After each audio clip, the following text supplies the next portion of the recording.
पाकिस्तान की इकॉनमी एक बार फिर इस साल टैक्स कलेक्शन के हवाले से खासी दबाव का शिकार रही है। फिस्कल ईयर 2025-26 के पहले 11 माह में फेडरल बोर्ड ऑफ रेवेन्यू अपने टारगेट से 864 अरब रुपए पीछे रह गया है। जुलाई से मई तक एफबीआर ने 11.2 खरब रुपए जमा किए हैं, जबकि रिवाइज टारगेट तकरीबन 12 खरब से भी जायद का था। अब ये सूरत हाल इस वक्त पैदा हुई है जब हुकूमत अगले फिस्कल ईयर के लिए 15 खरब रुपए से भी जायद टैक्स वसूलियों का टारगेट मुकर्रर करने की तैयारी कर रही है, और ये तैयारी अब तकरीबन अपने आखिरी मराइल में पहुंच चुकी है।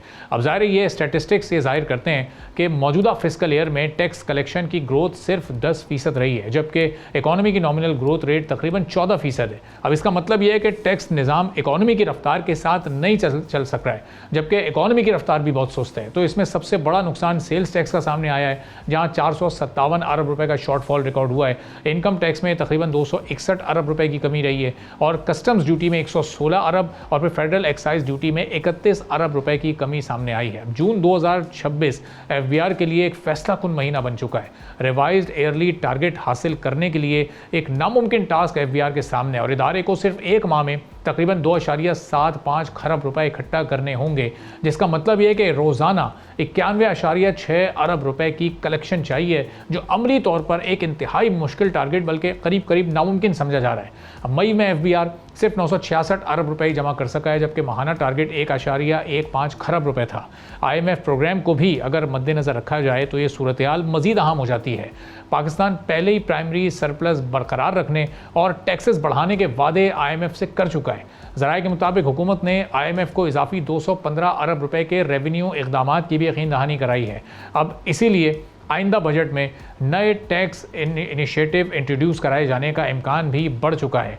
अब ये क्या होने जा रहा है? इन इक़दामात में हाइब्रिड गाड़ियों पर सेल्स टैक्स को 8.5 और 13.25% से बढ़ाकर 18% करना शामिल है। इंडस्ट्रियल इंपोर्ट्स पर विद होल्डिंग टैक्स बढ़ाने के साथ होलसेल सेक्टर पर इनकम टैक्स की परसेंटेज में इजाफा भी ज़ेर गौर है। फिर इसके साथ ही फास्ट मूविंग कंज्यूमर गुड्स पर मार्केट कीमत के मुताबिक सेल्स टैक्स वसूल करने और फिर तेल कंपनीज पर 20% विंडफॉल टैक्स लगाने के प्रपोजल भी ज़ेर गौर हैं। छोटे ताजिरों के लिए भी 200 मिलियन रुपए सालाना टर्नओवर तक 1% टैक्स की प्रपोजल मौजूद है। इकोनॉमिक एक्सपर्ट्स ये कहते हैं कि हुकूमत बुनियादी मसले यानी टैक्स नेट को बढ़ाने के बजाय मौजूदा टैक्स पेयर्स पर मजीद बोझ डालने की हिकमत अमली इख्तियार कर रही है।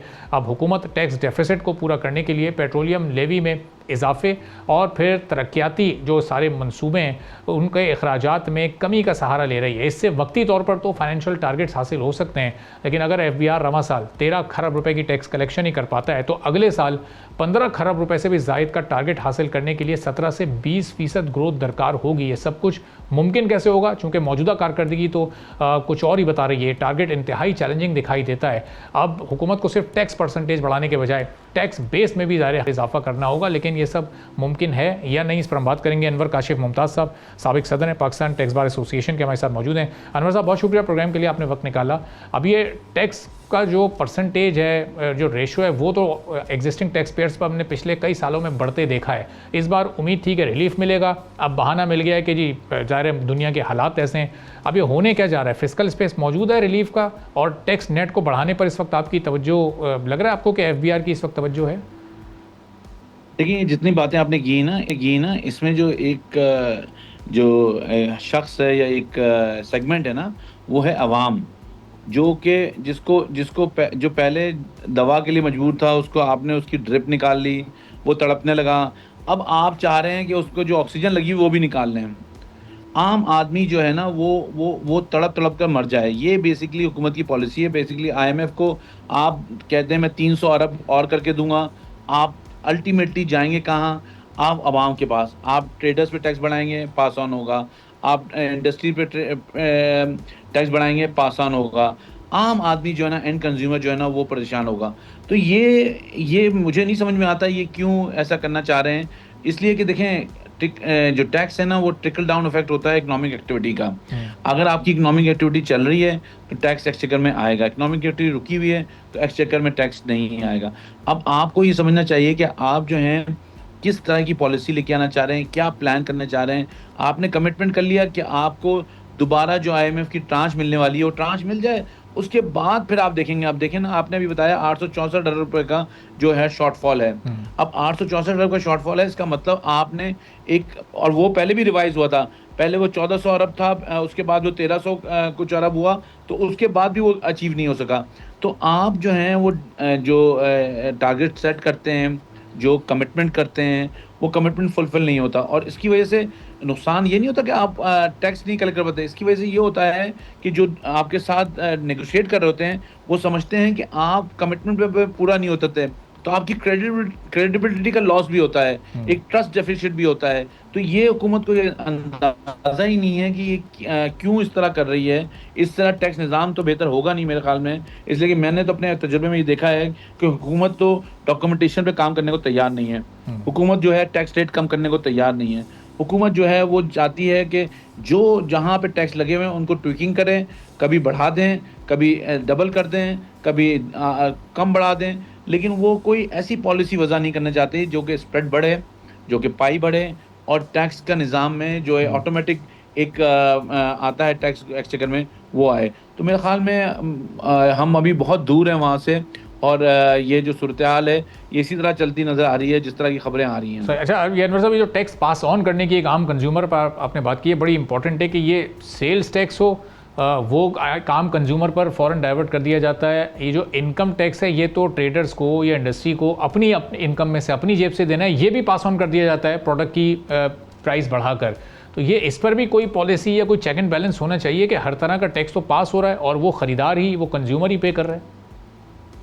देखिए, ये जब आप कहीं भी टैक्स रेट बढ़ा देंगे ना, तो ये इस तरह की चीज़ें होंगी। वो होता ये है कि आप जो हैं वो टैक्स रेट बढ़ा देते हैं। अब लोगों की जो वायबिलिटी नहीं रहती बिज़नेस की, तो वो ये करते हैं इसको पास ऑन कर दो। अब अगर आप टैक्स रेट को कम करेंगे तो लोग उसको कंज़्यूम भी करेंगे, उसको मतलब पे भी करेंगे। लेकिन होता ये है कि इतना रेट बढ़ जाता है कि लोगों की बिज़नेस वायबिलिटी नहीं रह जाती। अब आप देखें ना, सेल टैक्स जो है वो 19% पे प्रपोज़ किया जा रहा है, 18% पे पहुँच चुका है। अब किसी बिज़नेस के मार्जिन ऑफ प्रॉफिट नहीं है 18%, तो वहाँ पे हमेशा ये कहा जाता है कि हाई रेट ऑफ टैक्स जो है ना, वो जो है it's a temptation to the evasion. तो जितना रेट आप बढ़ाएँगे, इनको ये समझ में नहीं आता, वो इवेजन की तरफ जाएगा, आप अनडॉक्यूमेंट होते जाएँगे, लोग जो हैं वो अपने सिस्टम से निकलते जाएँगे। ये बात इनको समझ में नहीं आ रही, और इसीलिए जो है आप देखें ना, आपको कोई सिग्निफिकेंट इज़ाफ़ा नज़र नहीं आ रहा टैक्स फाइलर में। आबादी बढ़ी जा रही है, पॉपुलेशन वाले परेशान हैं कि आबादी इतनी इंक्रीज़ हो रही है, लेकिन डेमोग्राफ जो टैक्स का है वो वहीं घूम रहा है, जो कि बिल्कुल ही एक मिनिमम नंबर्स हैं। तो अब ये अनवर साहब, ये जो अगले साल के लिए कोई 2200-2300 अरब का मज़ीद टैक्स जमा करना होगा, ये कैसे मुमकिन होगा जब इस साल 13.5 पौने 14 अरब तक नहीं पहुंच पा रही है FBR, अभी भी 850 से ज़ायद अरब का शॉर्टफॉल मौजूद है। तो ये 15 खरब का जो टारगेट ये सेट करके और IMF को उन्होंने मना लिया या उन्होंने उनको हिदायत दे दी है करने की, तो ये कैसे मुमकिन होगा? ये भी तो फिर ये मैंने आपने और बाकी सब नहीं देना होगा। आपने वीडियो गेम देखा ना, तो उस वीडियो गेम में आप शूट करते जाते हैं, तबाह करते जाते हैं। अब ये जो तरीका है, ये बिजनेसेस को तबाह करते जाएंगे। जब आगे पहुंचेंगे ना, तो वहाँ पे इनसे ऐसी गलती होगी, नीचे गिर जाएंगे। तो होता ये है कि आप जो हैं इस तरह के डिसीजन लेते हैं कि बिजनेसेस बंद होने शुरू हो जाते हैं, बिजनेस खत्म होने शुरू हो जाते हैं, लोग पैसिव इनकम की तरफ चले जाते हैं, लोग जो है वो इकोनॉमिक एक्टिविटी की तरफ नहीं रहते। तो ये जो सूरत हाल है, ये अल्टीमेटली लॉन्ग रन में अनएम्प्लॉयमेंट बढ़ाती है, आपके महंगाई बढ़ाती है, और लोगों के लिए ज़िंदगी की जो उनकी ज़रूरियात है ना, वो उन तक नहीं पहुंच पाती। सब्सक्राइब करें और बेल दबाएं ताकि कोई खबर रह न जाए।